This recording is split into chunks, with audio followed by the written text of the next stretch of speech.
ছিল, এখানে টোটাল কি কি কমপ্লেক্সে মানুষ সুবিধা পাবে এবং সরকারের যে মডেল মসজিদ কিন্তু একটু অপপ্রচার আছে, এখানে আত্মসাৎ দুর্নীতি, এই সংক্রান্ত বিষয় আমাদের জানাবেন, সুযোগ সুবিধা এবং মডেল মসজিদ সংক্রান্ত যে অভিযোগ আছে। বিসমিল্লাহির রহমানির রহিম। আজকে কক্সবাজারের জেলা সদরে আমরা মডেল মসজিদ এবং ইসলামিক কালচারাল সেন্টার এটা উদ্বোধন করলাম। এটা নির্মাণ করতে আমাদের 19 লক্ষ টাকা খরচ হয়েছে এবং ধর্ম মন্ত্রণালয়ের ব্যবস্থাপনায় ইসলামিক ফাউন্ডেশনের উদ্যোগে গণপূর্ত অধিদপ্তরের সহযোগিতায় আমরা এই মসজিদটা নির্মাণ করতে পারলাম।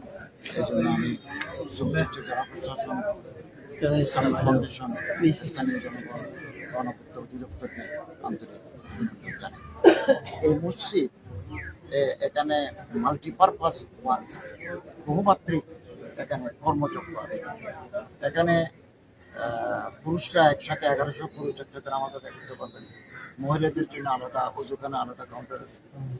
অটিস্টিক জনগণ যারা বুদ্ধি প্রতিবন্ধী, শারীরিক প্রতিবন্ধী, তাদের জন্য আলাদা ওযুখানা এবং তাদের জন্য আলাদা নামাজের ব্যবস্থা আছে।